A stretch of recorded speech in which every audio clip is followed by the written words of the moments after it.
Hello children, कुसुम ma'am की online class में आपका स्वागत है। प्यारे बच्चों, आज हम चौथी कक्षा के विषय परिवेश अध्ययन का पाठ 23 ऐसे बनता घर को अच्छी तरह से रीड करना भी सीखेंगे और इसमें जितने भी क्वेश्चंस आएंगे उनके आंसर लिखना भी सीखेंगे और समझेंगे। सभी बच्चे वीडियो को शुरू से लेकर अंत तक पूरी देखें। एक और बात, अगर आप अभी तक मेरे चैनल पर नए हैं तो चैनल को सब्सक्राइब भी करें, साथ में दिए बेल आइकन को जरूर प्रेस करें। तो देखिए, शुरुआत करते हैं हम। पाठ 23 ऐसे बनता घर। गुड़िया का घर। शाम का समय था। कपिल और उसकी छोटी बहन शीतल अपने घर के बाहर गीली मिट्टी से छोटी छोटी ईंटें बनाने की कोशिश कर रहे थे। तभी उनके पिताजी काम से वापस आए। अपने टिफिन को एक तरफ रखते हुए उन्होंने पूछा, कपिल, क्या कर रहे हो? अब कपिल ने कहा, हम ईंटें बना रहे हैं। इनके सूख जाने पर शीतल की गुड़िया के लिए घर बनाएंगे। यहाँ पर देखो बच्चों, यहाँ पर देखिए एक बार, ये है कपिल और ये है उसकी छोटी बहन शीतल। और यहाँ पर ये देखिए कि क्या बना रहे हैं, ईंटें बना रहे हैं दोनों। और इनके कपिल के और शीतल के पापा आ जाते हैं और इनके पापा इनसे पूछते हैं कि बच्चों क्या कर रहे हो? फिर कपिल क्या कहता है बताओ? कपिल कहता है कि हम शीतल की गुड़िया के लिए घर बनाने के लिए ईंटें बना रहे हैं। अब इस पर पिताजी क्या कहते हैं, देखिए। पिताजी कहते हैं, बेटा, घर बनाने के लिए तुम्हारे पास सीमेंट और बजरी तो है ही नहीं। कपिल कहता है, इसे हम गीली चिकनी मिट्टी से बनाएंगे। पिताजी देखो, मैंने छत के लिए लकड़ियां और घास भी इकट्ठी कर ली है। अब पिताजी कहते हैं, इसका मतलब तो ये हुआ कि तुम कच्चा घर बनाना चाहते हो। तभी कपिल का दोस्त सूरज उसके घर आया। वह भी ईंटें बनाने लगा। अब आगे है, ऐसा करो, आओ बनाए छोटी छोटी ईंटें। तो छोटी छोटी ईंटें कैसे बनेगी पता है बच्चों? उसके लिए हमें क्या चाहिए? उसके लिए चाहिए हमें थोड़ी सी चिकनी मिट्टी गूंद लो। ठीक है, चिकनी मिट्टी गूंथनी है आपको। अब माचिस की एक खाली डिब्बी में मिट्टी भरकर उसे दबाओ। डिब्बी को पलट दो। लो, बन गई ईंट। इस प्रकार कई ईंटें बनाओ। ईंटों के सूख जाने पर इन पर अपना मनपसंद रंग करो। इन ईंटों से एक घर बनाओ और इसको सजाओ। तो ये काम आपको खुद करके देखना है बच्चों। ठीक है, आपको क्या करना है, थोड़ी सी चिकनी मिट्टी लेनी है, पानी से उसको टाइट गूंथ लेना है, फिर माचिस की डिब्बी में उसे डालकर और दबाकर उसको पलट देना है डिब्बी को, और वो ईंट जो है वो बन जाएगी। फिर ईंट पर अपना, जब वो ईंट सूख जाए तो सूखने के बाद मनपसंद रंग भरे उसमें, और रंग करने के बाद उससे अपना घर बनाए। ठीक है, ये काम आपको खुद करना है। सूरज ने कपिल के पिताजी के हाथ में एक थैला देखा। उसने पूछा, अंकल, इसमें क्या है? कपिल के पिताजी ने बताया, इसमें मेरे औजार हैं। अब सूरज कहता है, अंकल, इनसे आप क्या करते हैं? अंकल कहते हैं, ये औजार मकान आदि बनाने में मेरे काम आते हैं। अब कपिल ने पूछा, पिताजी, क्या सभी मिस्त्रियों के औजार एक जैसे होते हैं? पिताजी ने कहा, नहीं, मकान बनाने में कई तरह के काम शामिल होते हैं। ये काम अलग अलग मिस्त्री करते हैं और उनके औजार भी अलग अलग तरह के होते हैं। अब सूरज ने कहा, अंकल, क्या हम ये औजार देख सकते हैं? अब पिताजी ने कहा, क्यों नहीं, अभी देख लो। मैं इन्हें थैले से बाहर निकाल देता हूँ। कुछ औजार साइट यानी कि काम करने की जगह पर पड़े हैं। कल तुम्हारी छुट्टी है, तुम दोनों मेरे साथ साइट पर चलना। वहां मैं तुम्हें वे सब औजार भी दिखा दूंगा। यहाँ पर देखिए बच्चों, ये घर बन रहा है ना। और घर बनाने के लिए किस किस चीज का इस्तेमाल किया गया है बताओ। देखो, ईंटें भी है ना, और सीमेंट है, रेती है, क्रेशर है, इन सब का घोल बनाया गया है ना, और लोहा भी यूज किया गया है। तो इस तरह से अलग अलग जो है वो औजार यूज किए जाते हैं। अब यहाँ पर देखिए, ये कौन नजर आ रहा है बताओ। ये हैं इलेक्ट्रीशियन। और इस तरह से सभी अपने काम कर रहे हैं। अब यहाँ पर देखो, आगे है साइट का भ्रमण। अगले दिन वे दोनों कपिल के पिताजी के साथ साइट पर गए। कपिल कहता है, पिताजी, आपको यह कैसे पता चलता है कि मकान में कमरे, रसोई घर, शौचालय आदि कहाँ कहाँ बनाने हैं, कहाँ कहाँ बनने हैं। पिताजी कहते हैं, कोई भी मकान बनाने से पहले उसका नक्शा बनाते हैं। इस नक्शे में मकान का डिजाइन, कमरे, रसोई घर, शौचालय आदि का माप, आकार आदि सब दिखाया गया होता है। अब सूरज कहता है, अंकल, नक्शा कौन बनाता है? पिताजी कहते हैं, नक्शा आर्किटेक्ट बनाता है। अब सूरज कहता है, नक्शा बनने के बाद मकान कैसे बनाया जाता है?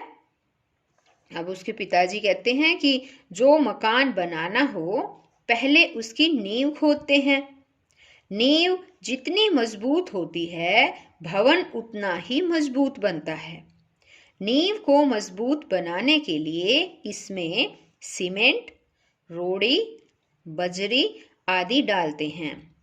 इसके बाद दीवारों की चिनाई की जाती है और छत डाली जाती है। आजकल कई जगह मकानों में लोहे और सीमेंट आदि से खंबे यानी कि पिलर भी बनाए जाने लगे हैं। कुछ लोग मकान बनाने के लिए मार्बल और टाइल का प्रयोग भी करते हैं। अब आगे इसने पूछा है, पता करो और लिखो, तुम्हारा मकान कब बना था? तो यहाँ हमें लिखना है बच्चों कि जब भी तुम्हारा मकान बना ना, कि पिछले वर्ष बना था या 2 साल पहले बना था या डेट पता है, तो आपको नहीं पता तो आपके मम्मी पापा से पूछकर आपको यहाँ पर लिखना है। आगे है, घर बनाने के लिए किस किस सामग्री का प्रयोग किया गया था? तो घर बनाने के लिए सीमेंट, रोड़ी, क्रेशर, बजरी, मार्बल, टाइल, लोहा, ईंट, लकड़ी आदि सामग्री का प्रयोग किया गया था। और आपका घर बनाते समय जो भी सामग्री यूज की गई है वो आप इनमें से लिख सकते हैं। आगे है, क्या समय के साथ घर में कोई बदलाव किया गया है? यदि बदलाव किया गया है तो आप बता सकते हैं कि हाँ, कि ये बदलाव किया गया। अगर बदलाव नहीं किया गया है तो आप लिख सकते हैं नहीं, अभी हमारा घर नया है या कोई बदलाव नहीं किया गया है। आगे है कपिल कहते हैं, पिताजी, यह लट्टू जैसी चीज क्या है? और पिताजी कहते हैं, यह साहुल सूत्र है और ये है कसी, तसला, छेनी हथौड़ी, गुरमाला और करनी। यहाँ देखो बच्चों, अब ये सारे औजार है। अब कपिल ने जो है इसके बारे में पूछा था, ये लट्टू नजर आ रहे हैं ना आपको भी, कि ये लट्टू जैसी चीज क्या है? तो ये क्या चीज है पता है? देखो, साहुल सूत्र, ये साहुल सूत्र है। ये है कसी, इसको बोलते हैं बच्चों करनी। ये है छेना और हथौड़ी। ये है तसला और ये है गुरमाला। आप भी इनके नाम याद कर लीजिए। ओके, आगे है पता करो। चिनाई के लिए मसाला बनाते समय क्या क्या मिलाया जाता है? क्या क्या मिलाया जाता है पता है?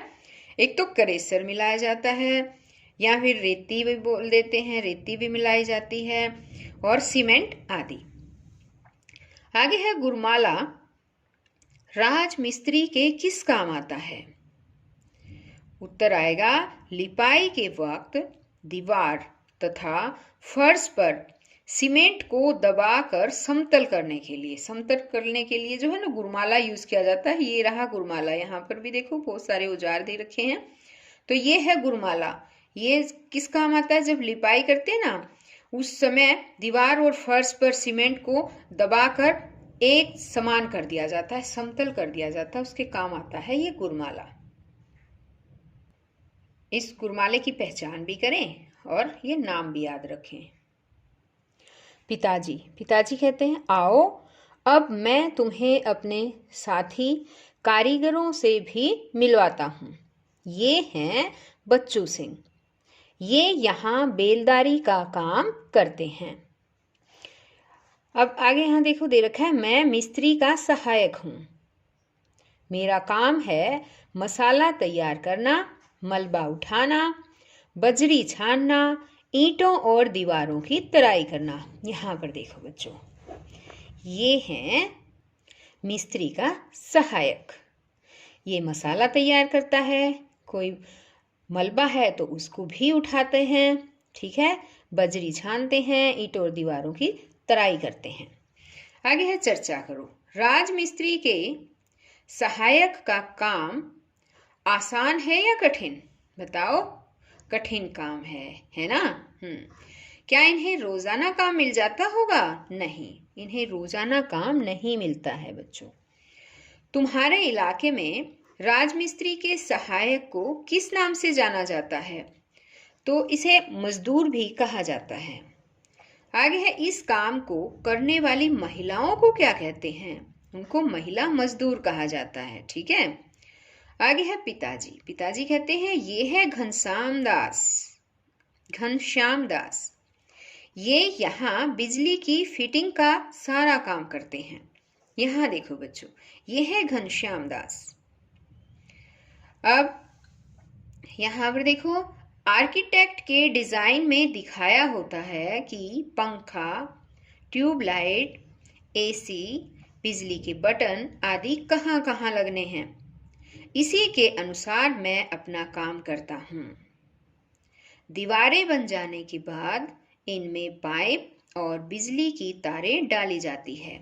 पहले इन तारों की फिटिंग दीवारों पर बाहर की ओर होती थी।